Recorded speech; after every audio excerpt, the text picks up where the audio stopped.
Hey there, boys and girls. Are you ready for an amazing story?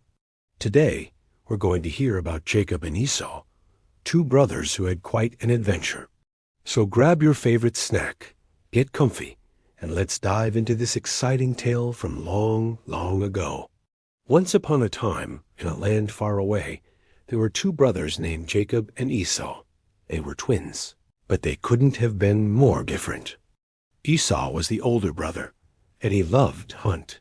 He was big and strong, with lots of hair all over his body. Jacob, on the other hand, was quieter and liked to stay close to home. He was smooth-skinned and enjoyed cooking and taking care of the sheep. Even though they were different, Jacob and Esau loved to play together. They would run through the fields, laughing and having fun. Esau would show Jacob how to use a bow and arrow, while Jacob taught Esau how to use a shepherd's staff. It was a happy time for the two brothers. As the years went by, their father Isaac grew old and his eyes became weak. He couldn't see very well anymore. One day, Isaac called for Esau. "My son," he said, "I'm getting old, and I want to give you a special blessing before I die." Isaac loved the tasty wild game that Esau hunted, so he asked Esau to go hunting and make him a delicious meal. After that, he would give Esau the blessing. But guess what? Their mother Rebekah was listening. She had a different idea. Rebekah loved Jacob very much and wanted him to get the special blessing instead. So she came up with a clever plan. She called Jacob over and whispered, "Quick, Jacob, go get 2 young goats from the flock. I'll make your father's favorite meal, and you can pretend to be Esau to get the blessing." Jacob was a bit worried. "But Mom," he said, "Esau is hairy, and I'm smooth. What if Dad touches me and realizes I'm not Esau?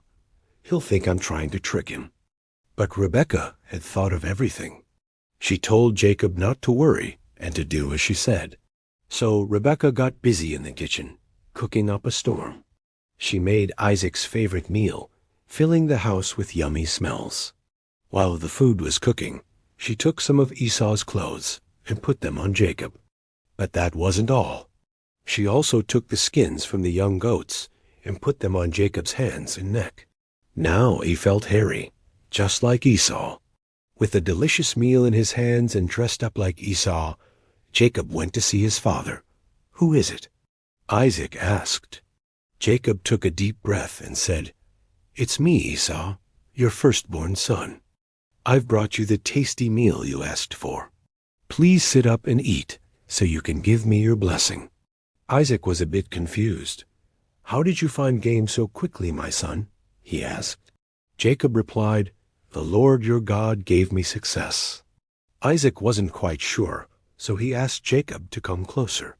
He wanted to touch him to make sure it was really Esau.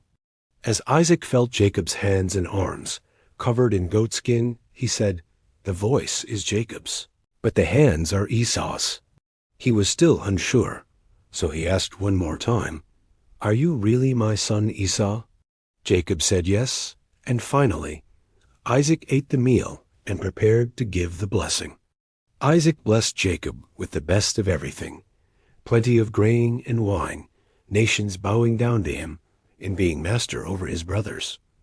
It was a very special blessing indeed.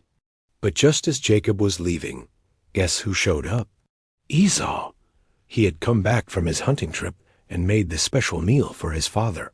"Father," he said, "I'm back with your favorite food. Please sit up and eat so you can give me your blessing." Isaac was shocked. "Who are you?" he asked. "I'm Esau, your firstborn son," replied Esau. That's when Isaac realized what had happened. He told Esau that someone had already come and taken the blessing. When Esau heard this, he was very, very upset. He cried out, "Bless me too, father." But Isaac couldn't take back the blessing he had given to Jacob. Esau was so sad and angry that he decided he would get back at Jacob once their father was gone.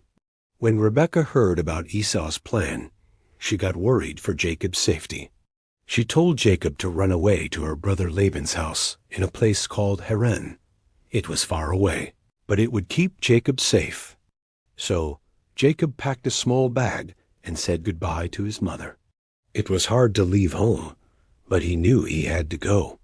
As he set off on the desert path, the sun was setting, painting the sky in beautiful oranges and reds.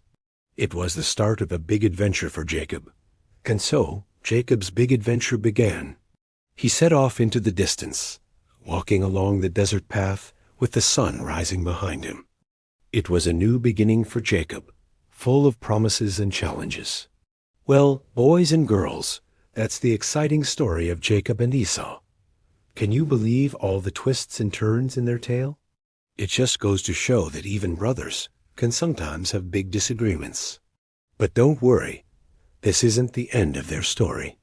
There's still more to come about Jacob and Esau's adventures. Remember, it's always better to be honest and kind to our family and friends. Jacob and Esau both made mistakes, but they learned important lessons along the way. And who knows, maybe one day they'll find a way to be friends again.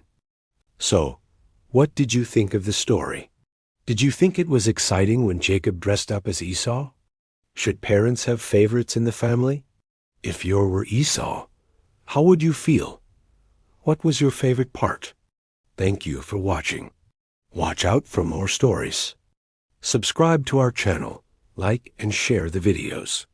See you soon.